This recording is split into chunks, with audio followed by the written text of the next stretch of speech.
sommes rachetés. Nous allons lire un passage dans l'Ancien Testament, dans le psaume 107, les versets 1 à 2, où il est écrit « Louez l'Éternel, car il est bon, car sa miséricorde dure à toujours. Qu'ainsi disent les rachetés de l'Éternel, ceux qu'il a délivrés de la main de l'ennemi. Amen. » Le psaume 107, un cantique, c'est un cantique qui célèbre l'amour de Dieu manifesté à l'égard des rachetés. Mais qu'est-ce qu'un racheté? Pour comprendre le rachat, il faut se pencher sur la signification du terme rédemption. Rédemption, un terme dérivé du latin redimere, ce terme traduit à partir du grec aussi lutrosis ou apolutrosis, qui signifie rachat, libération. Comment? Par le moyen d'un paiement, le paiement d'une rançon. Il signifie aussi délivrance de celui qui est en esclavage. Gloire à Dieu.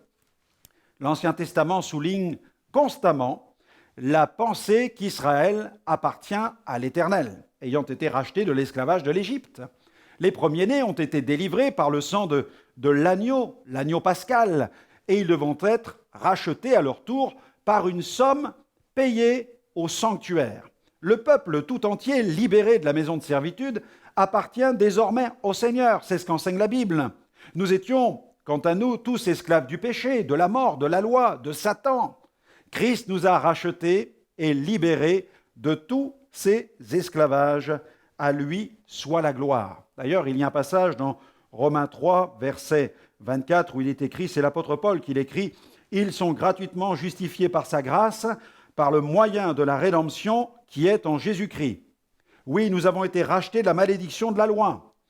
Nous avons la rédemption par son sang. Christ nous a libérés de la mort et de la puissance de Satan. Le Seigneur nous a rachetés de toute iniquité.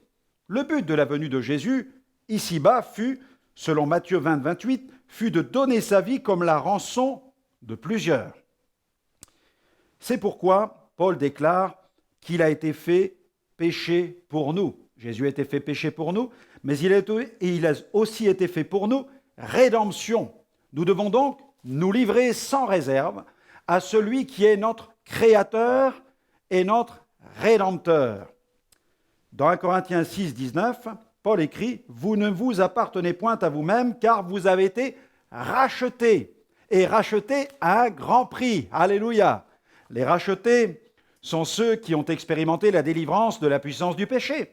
Grâce à son œuvre rédemptrice, le Seigneur a le pouvoir de nous faire sortir de nos prisons. Il a le pouvoir de briser nos chaînes, quelle que soit leur nature. En Christ, nous passons de la maison de servitude à la maison de délivrance.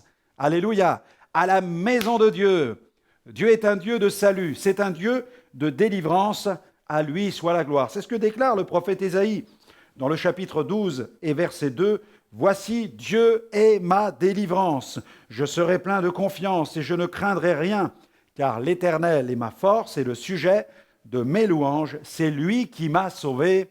Amen. » Je vous recommanderai donc cette prière aujourd'hui. Merci Seigneur pour mon rachat.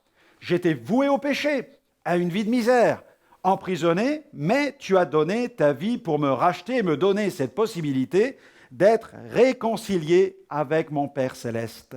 Béni soit ton nom.